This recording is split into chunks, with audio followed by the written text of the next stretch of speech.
So, this recording is titled The Importance of Being Mean versus Being Raggedy. And allow me to use personal examples. Um, in my discussion, but let me first address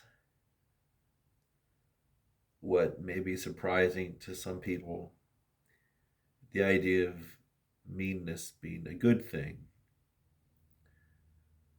Well, in this day and age, the world in which we live, it is possible, even unavoidable, to see different cultures where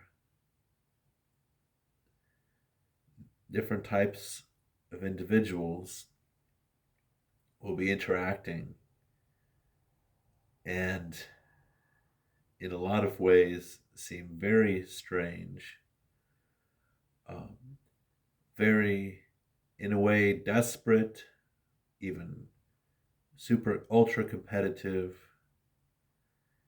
and strict.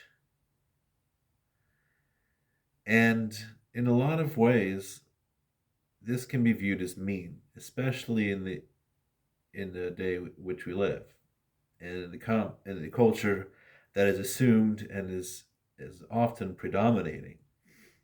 All those activities I mentioned can seem inappropriate, or in some words, in it, one way of saying so, it could be considered mean.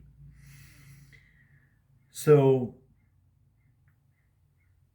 instead of saying mean is bad, think of mean as like the mathematical word for mean, which is like average.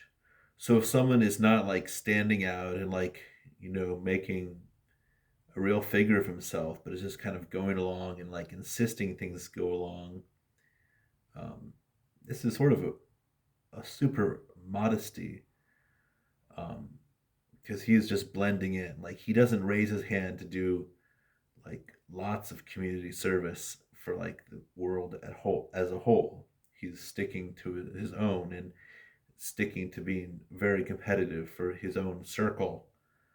Um, he's going to have his hand out. He's never going to worry about, um, like maybe you say like the national debt or something like this. It's real nice to be like, um, well, I'm going to respect the golden rule and like not have a national debt. But like this is like the idealism of libertarianism. You're doing something for the common good by saying I'm going to go without on a national, like a federal government policy level. Whereas you could say, you know, I just want to have like certain cultural elements where it's these people can be supported by the government because other chumps are going to support them, right? This is sort of a mean way of thinking. But if you have people getting supported, then you have a certain community aspect and other bits of the community, because there is always a give or take, hot and cold needs to balance out, um, in any kind of society or cultural group.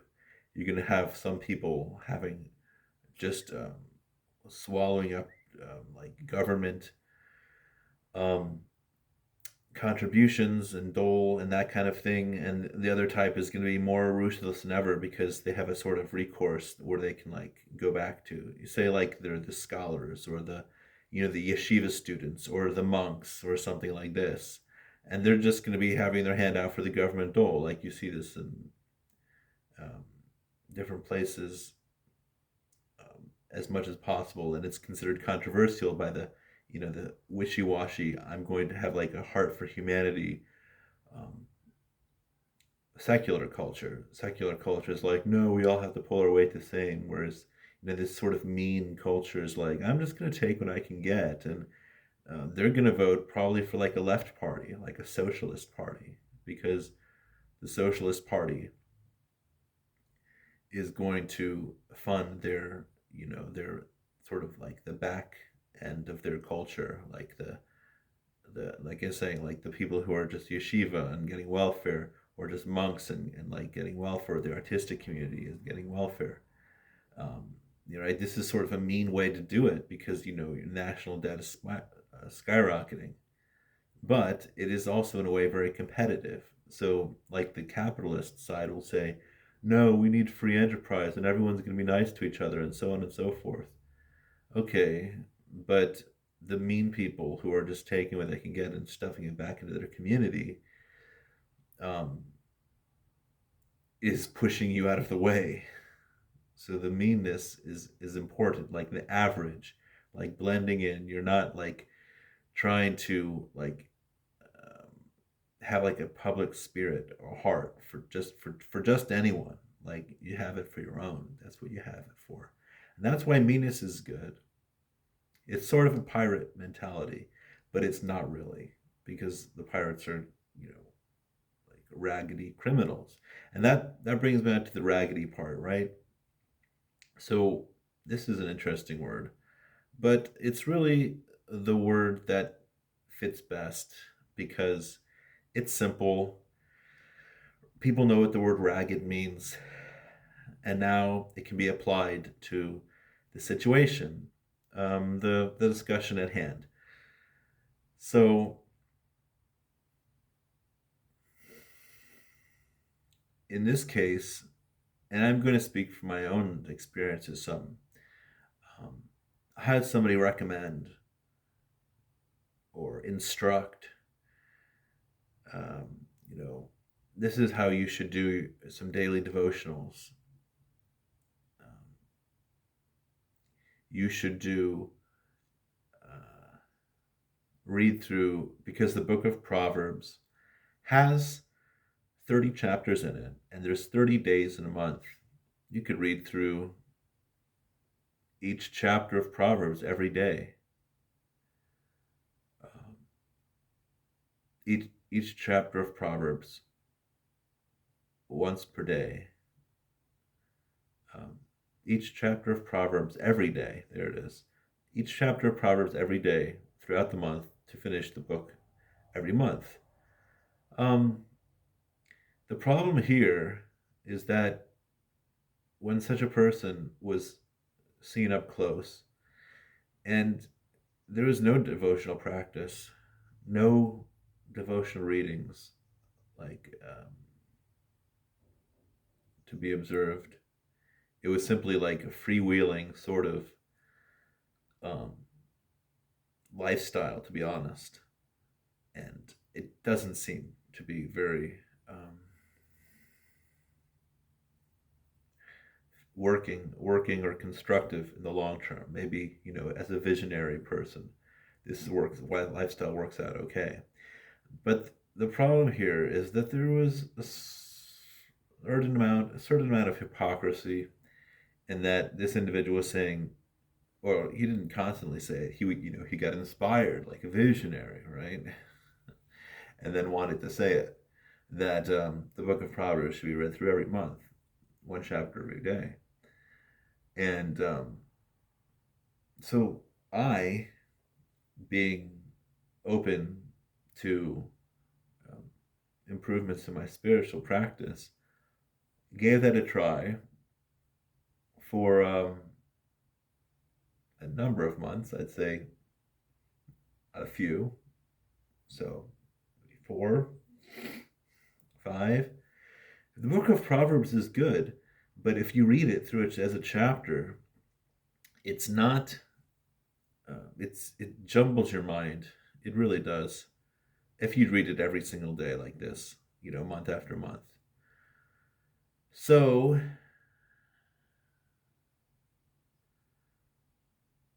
whereas some people think meanness can be like the pirate, it shouldn't be, and it needs to be more refined. It does. it does still need to be mean and strict and everything like this, because the wishy-washy society is never ever going to stand up and hold its ground or anything. Um, but the raggedy, don't be raggedy. So I went to it. I applied the strict rule of devotional reading to myself, and I was becoming raggedy. And that at this point, it's because my thoughts are being jumbled by reading through like this, and such an exercise. Had more than one example of this coming from this. I'm not going to talk about the examples because that's not needful. But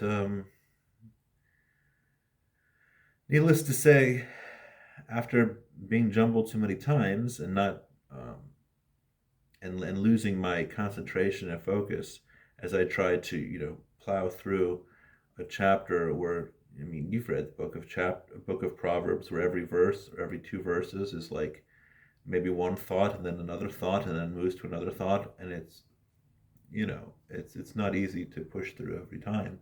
But it's good to make experiments while doing practicing religion. It is. But my conclusion is that it was making me more raggedy, and this sort of meanness is not properly mean. It's more raggedy than anything. And people, when they look at their own lives, will see, okay, I'm trying to do this in the name of meanness, in the name of strictness and discipline, but it's more than just discipline, right? It's because modern people think discipline is good, and then they think meanness is bad, right? But then that's actually the wrong way. The world will say that today. Yeah. So looking at one's life, one needs to be smarter than this, and then if he's a visionary type person he's listening to, take it with a very big, large grain of salt. Take it into consideration. Consider the source. Um, Develop your own practices so that if you are going to listen to a visionary sort of person, that you will not be affected in a way that is um, too detrimental and you up in a raggedy sort of way. So, in conclusion, um, reading Proverbs is good every day, but what ought to be done is go through each chapter and look at, instead of the Bible and just swallowing the whole chapter in a row, right? Because the Bible is a tool. I want to say this too. The Bible is a tool, it's a very important tool, but if you push yourself through it in the wrong way, I mean, you could have the best classroom in the world where the most divine instruction is being taught, but and you probably naturally would want to stay there as much as possible, but you have to consider and make your own life outside of that all the same. And then you wouldn't want to sleep in that room because that might be disrespectful and inappropriate for the teaching environment of this classroom. That's the special classroom.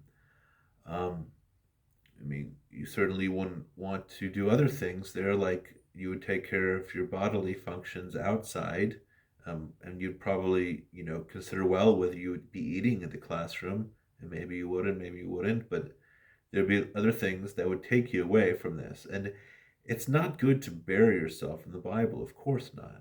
I mean, in a manner of speaking, the person who doesn't get any Bible at all, might as well try and bury himself in it, right? Okay, but you don't want to do it in the wrong way. And that is why commentaries, this is the point, commentaries are very good because for something like Proverbs, right, you just read like a paragraph or two of commentary on maybe a couple of verses from the chapter of the day instead of um, pushing through it every day. Like, I want to just get the whole book of Proverbs in me every month, like this. Um, right. So it's important to keep mindful and respectful of this important tool that we have. And it's not just the Bible, it could be about anything in your life. Um, will you push on and be strict with the meanness of that because you are mean throughout society? You are going to be mean to yourself and strict on yourself, disciplined. But again, I want to put this in the context I was speaking of. So, discipline is not the best word, but it is a word to be used in this description. Um, and so um, when you see people like pushing for something, then it's just good to say, is this going to help me be more mean, or is it going to end me up being more raggedy? And you want the first and not the second, the former, not the latter. And that's all for today.